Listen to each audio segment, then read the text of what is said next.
Hello and welcome to diverCity. I'm Bernie de Bousman. And I'm Alessandra de Bellis.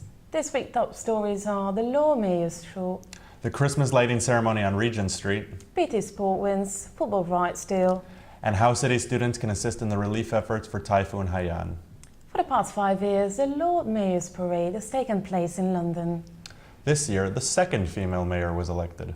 Our correspondent Laura Göhler was on the scene. Saturday was a wet and soggy day, but that didn't stop thousands of Londoners from coming to the Lord Mayor's Parade.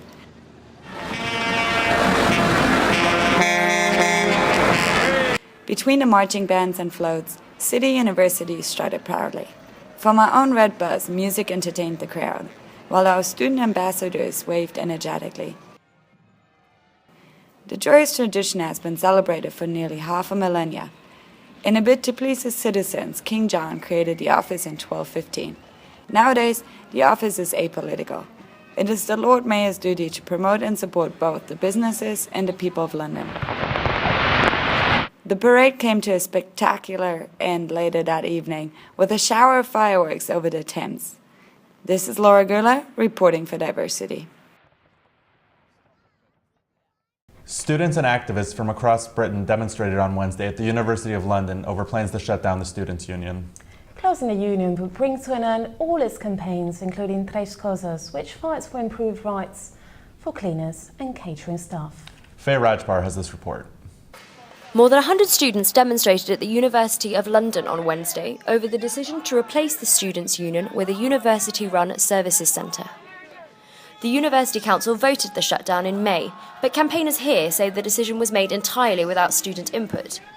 They worry that a management-led services centre will deprive students of their voice. It's run by management. There'll be an entirely different agenda on what the running of ULU or this building should be for. It will be much more focused on profits, I think, rather than what's good for the student. The University of London Union, or ULU, is the largest in Europe and represents around 120,000 students and university workers from all of the 18 colleges making up the University of London. The university management says that a reconstitution of the union would allow for more effective campaigning on a college level. Protesters here disagree and think that the university has other motivations. We're one of the very few organisations that really provides for students from places like the London School of Hygiene and Tropical Medicine, which doesn't have its own students' union. We're very pesky. We hold demonstrations like this. Yeah. We call for sick pay, holiday pay and pensions for the cleaners. We're a very politically active union, though our participation isn't massive, but we are a very politically active union. You believe that education should be a business, you don't think you're obliged to have a students' union, then why would you have one? According to the university, though, it is not a matter of business, but rather a matter of ensuring that students get fair representation. A spokesperson from the university told us that at the election to select officers for the union, there was only a 1% turnout, and that it is this low turnout that calls the union's legitimacy into question. I spoke to one student, however, who says that shutting down the union is not the solution to low electoral participation. I would say the way to solve that problem is to make it more democratic, to bring more students in, rather than go shut it down. It's not working, not enough people are voting. They wouldn't do that, in the country if a small percentage turned out. They wouldn't go, forget it, we're not having elections anymore. They wouldn't do it like that, would they? ULU announced on Wednesday that it will be holding a referendum for its 120,000 members, asking, should ULU's buildings, activities and campaigns continue to be run democratically by students? How many students will respond to the question, and what the university will do about their answer, remains to be seen, however. Faye Rajpar, diverCity. Last Sunday marked Britain's annual Remembrance Day. Local borough Islington celebrated the solemn anniversary with a parade. Kaylee Monaghan has this report.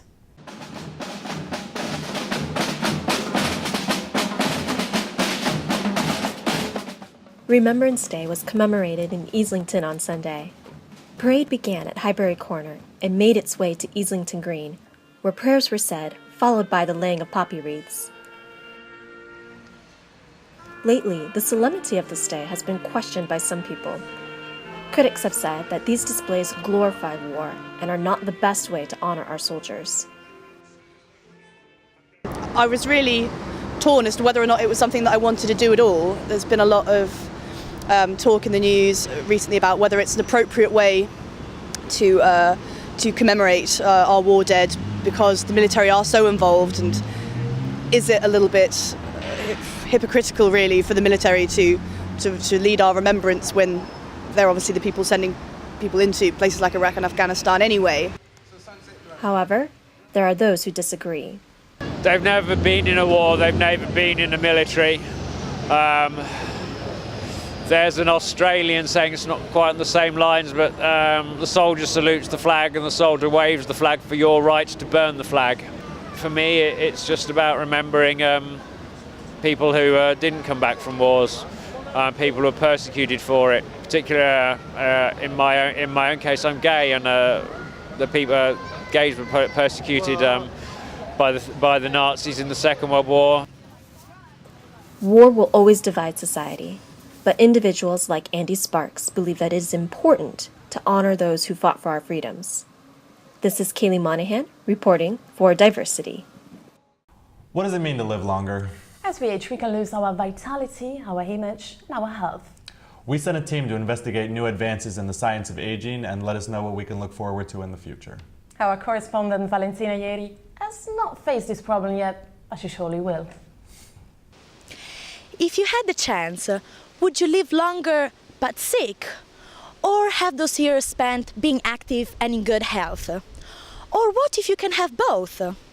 We went to speak with some of the leading experts in the field of anti-aging to see what the science has to say. We asked people what they think when they hear the word is anti-aging. I think it's just a cream to just keep all the skin firm. If you was asking me, it means I'm getting old. Scientists have recently discovered a new peptide which can increase longevity.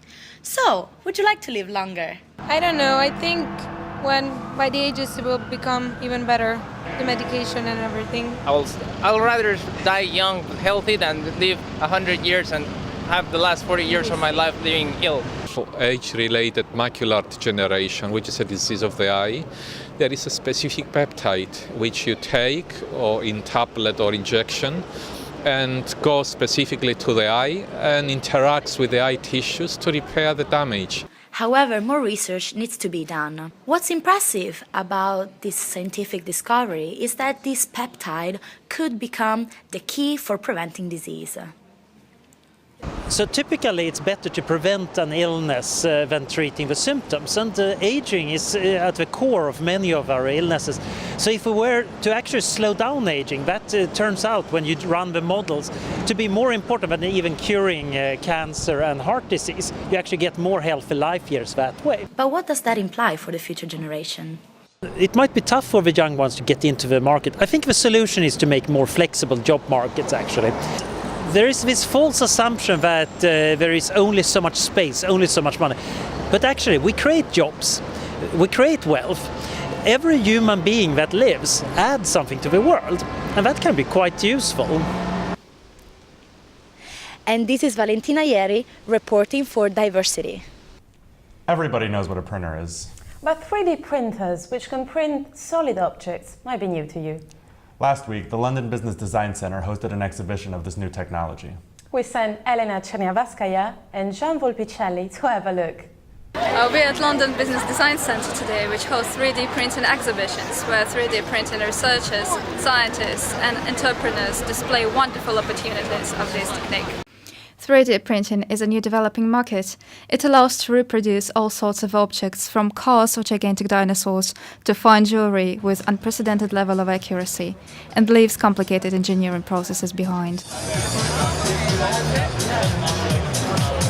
We interviewed Chris, a 3D printing expert, to tell us how the whole idea works. So with that we can scan a part in, and then we can take that STL mesh that we've created, and we can take that and create a solid CAD file from that. This technology opens the door for a new generation of manufacturing. It keeps factories at home and allows customized production. Yubi, the first 3D printed car, is a talking example of the revolution. This body does not have any flat areas. It's very curved, and that's very difficult to produce just by hand. So 3D printing was the best way of doing it. If the machines get fast enough for production, then you don't need big factories. You just need small factories with machines printing, and you can produce it in your own country. Saying 3D printing, you also think fashion. Tim and Tom, German jewelry producers, are breaking ground by creating objects unique in style and high in quality. Fancy wearing a printed dress? I printed the whole thing with one spool of art plastic.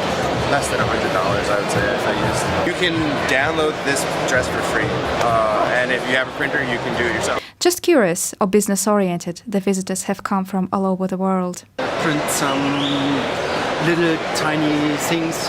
I'm very interested how to make a business out of them. 3D printing revolution is underway. Our heads still spinning.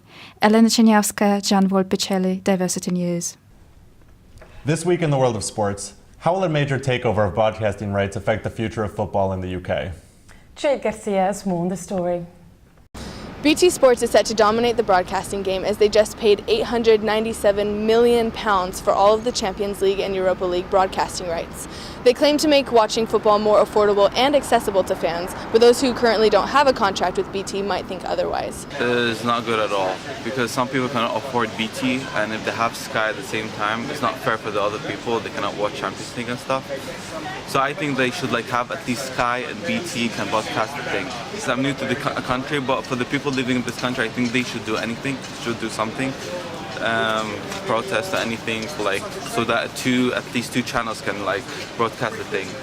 So I'm really shocked and appalled, to be honest, that they're taking something that the commercialization of a sport which is supposed to be a family sport, groups supposed to watch it together, and they're trying to charge money for it. Something that's been taken away from IT, which was a free channel.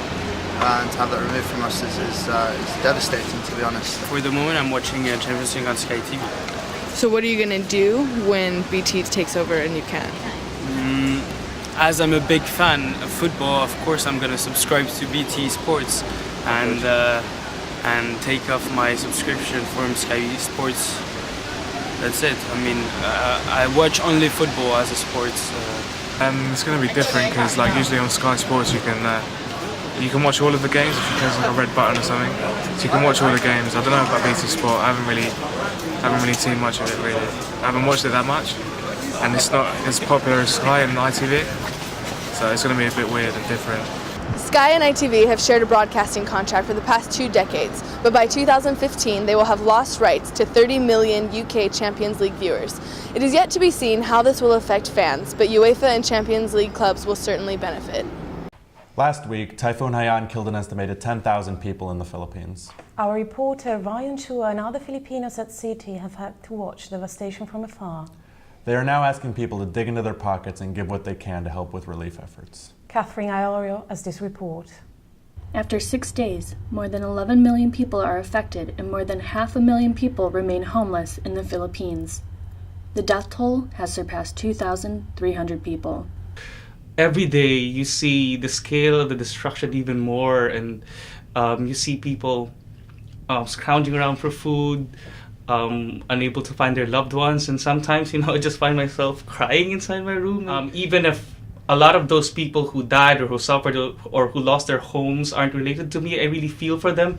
It's just like seeing your countrymen suffer like this, and you're away.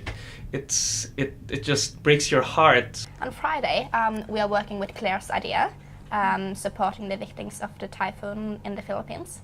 So we're starting in the daytime in the main walkway, and then we're also having an event in Sadler's in the evening called Songs and Sangria, where we will be doing some fundraising as well. I've actually started to do whatever I could. I want to do my part, even while I'm here, so I'm trying to encourage friends here to donate. So if you could maybe donate to whatever charity or take part in any effort, any amount, even how small it is, will do and will certainly go a long way. That will help a lot of people. For those looking to help in the relief of those affected by Typhoon Haiyan, donation boxes will be in the main walkway today from 11 a.m. to 3 p.m.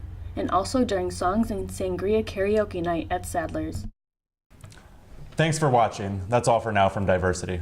Don't forget to follow us on Facebook and Twitter.